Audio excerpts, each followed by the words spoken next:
Mike Galime is in right now, and Mike, good morning. Start right off. Good morning. How you doing? You heard the county executive, and first of all, you believe that was an illegal meeting the other night? No. You do not believe that. Here's the problem. I think that at this point, the way that meeting was scheduled... Did you stand up in the meeting? Did you stand up and say, I believe this is an illegal meeting? No, what I did at that meeting is my intention was to go and make sure that if more than 4 people of the council did end up at that meeting, that they would not deliberate, act, or discuss as a council body. Got it. Because that was the issue I had with the whole thing. I was horribly uncomfortable with it. The way it was scheduled, I think they'll be able to maintain plausible deniability as far as if it's legal or not. How many members were there? 9, including myself. Okay. 9, including myself. All right. So that would be how many missing? The only person that was not there, I think, one. due to a scheduling conflict, now that I know that everyone was personally invited, was Samantha Klasmo-Testa. Okay, she was not there. All right. So you seem to be all in on being all out when it comes to the hospital downtown. That's a good way to put it, I guess. All in on being all out. I had a really long conversation with the mayor about this last Friday, and I think in the center we've really agreed on the fact that this is a financial decision that's really has a lot of weight. And basically at the end of our discussion, he even said, we both agreed, I'm on one side. I like to say no until I have everything worked out. And he likes to, he's on board with this. He's made that clear. Yeah. He wants to say yes and try and figure out if it can be supported, but he's very concerned with the financial aspect as of now. But he is trying to put something together. Do you agree, though, that there would be benefits to the city if the hospital went downtown? Tony Pisani was just talking about that. Whether it starts with construction, but if you notice the document that was out, the map that was put out during that meeting, it does show support buildings for the first time. It does show for the first time medical office build-outs. Which would be beneficial. Which could be taxable. Okay. But also it shows the police station being taken and the city courthouse. Right. So that's the problem with this whole situation. All of the benefits are proposals. Right. Okay. And we have to deal with knowns. We have to make sure that the financial and physical state of the city is healthy. And except for the infrastructure change, the improvement in infrastructure. The improvement in infrastructure, yes. But what, other than there being a hospital there, I understand that there might be some new roads around that we're going to have to pave, and there's going to have to be some kind of sewer and infrastructure work under that. But no one will explain what those infrastructure changes are either at this point. Well, so it's all a proposal. I asked that question. That's the big issue. I understand. I asked that question yesterday, and part of that is because until eminent domain is that process is followed through. If they take them, because they claim that they might not have to, but okay. I don't know how that would be, but maybe that's the case. That's my problem. But again, if that moves forward, then the architect can put together the design, and the final design will be created. But not until then. I think we have to move forward. Well, this is what I was told. They have not been able to start seeker. They don't know what's underneath. Right. They don't know what's going to happen when they attempt to take any buildings down if they do go forward with this. And largely everything's unknown. But you mentioned the benefits. All of the benefits that are pitched are proposed. You can try to quantify some of them, such as a proposed medical office building. But when I asked... Well, you can't say see the benefit in cleaning up that area?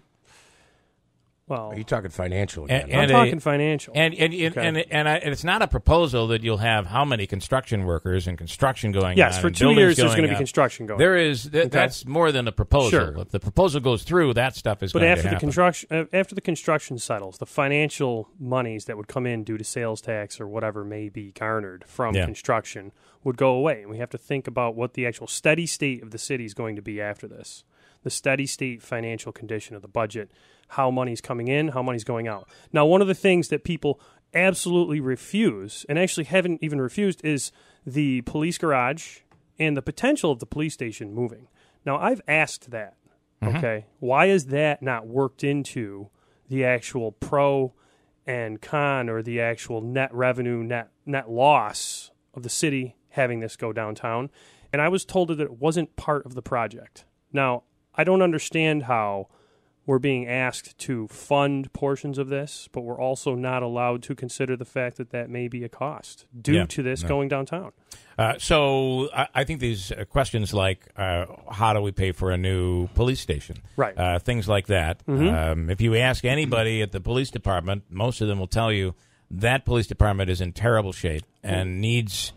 So here's a benefit: you now have a complete brand new police station. At some point, you're going to have to put money into that police station, and you're going to be on your own as the city paying for that.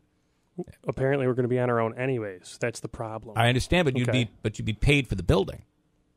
Paid for that? We don't know how much we're going to be paid for the building. I understand that. Okay, I understand, but you get something, and if fair market value is the only guarantee at this point. It was in a resolution from the Chamber of Commerce. They're only guaranteeing fair market value, and then they're not even discussing who leases businesses. Okay, Andrew. So, is your main concern the finances or the fact that there are a lot of people who have other plans or another vision for the properties that are going to be removed from the city? Because those are technically proposals as well.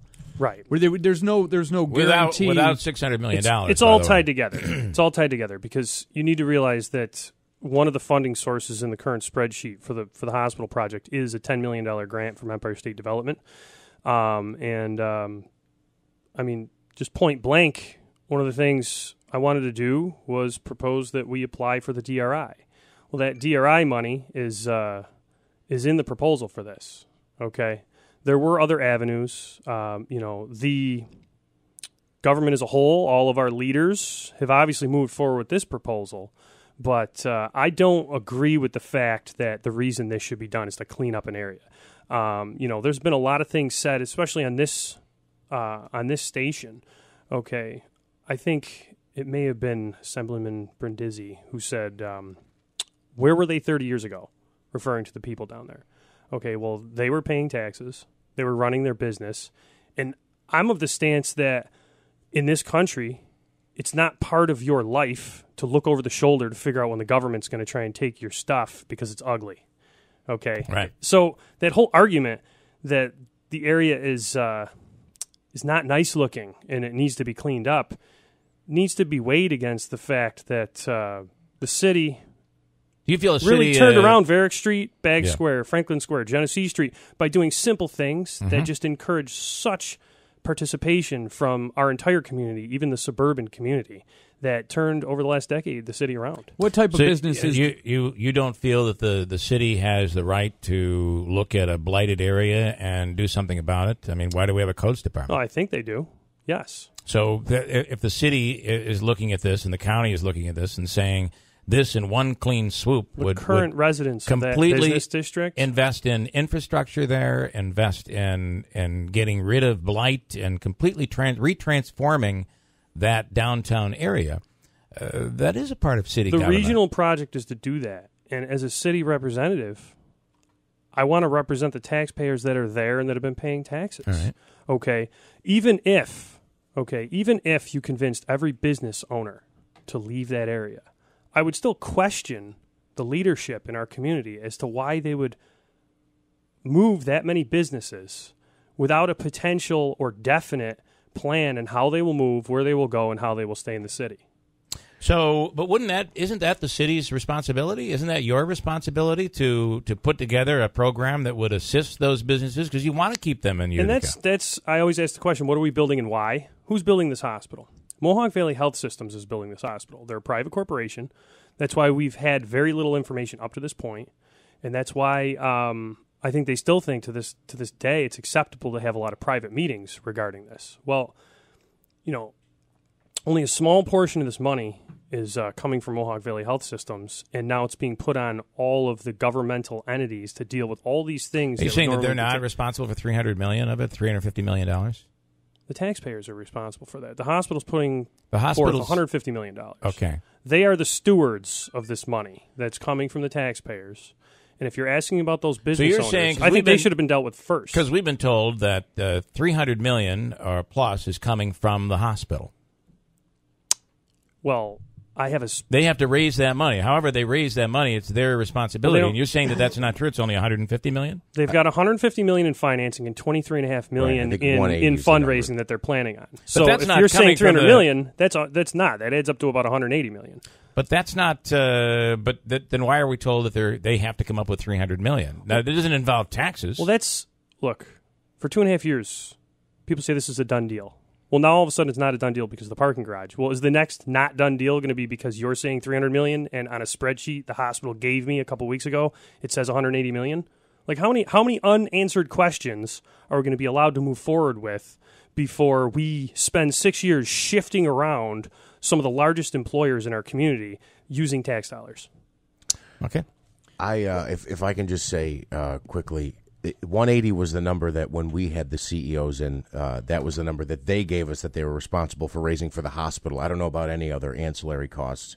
The other thing is, it is getting late in the game here. Very late in the game. I think that the city and the county should have had a lot of this stuff worked out, specifically the parking garage. Mm-hmm. At the same time, I have to say, the fact that whether or not this police station is going to be part of it is still up in the air. We don't know. I think it's late in the game for us to not know that. I think it's really late in the game for business owners to not know what they would get. Absolutely. I do think the responsibility is on them. If they take the money, they have to relocate. But I really think there's a lot of fault here. This seems to have stalled. And the county executive said this morning he's very fearful that this project is in jeopardy of not coming. Yeah, I have to say the issue there is you could have a litany of reasons why this project has been stalled. And right now, the onus is being completely put on the city of Utica. If the city of Utica does not come up with money to co-fund the building of a parking garage that would then be turned over to the hospital, the project is done. How could that be after 2.5 years when this was a done deal? Why is the onus being placed in the city? Why? Okay. Well, if this has all been this big group regional project, well, all of a sudden now it's dumped on us. Yeah. It is something that's been talked about from the beginning, sure. The parking garage. And the mayor had presented to myself and the majority leader and the minority leader, I think it was a month and a half, 2 months ago. When did you learn that the city would be having to come up with money for the parking garage?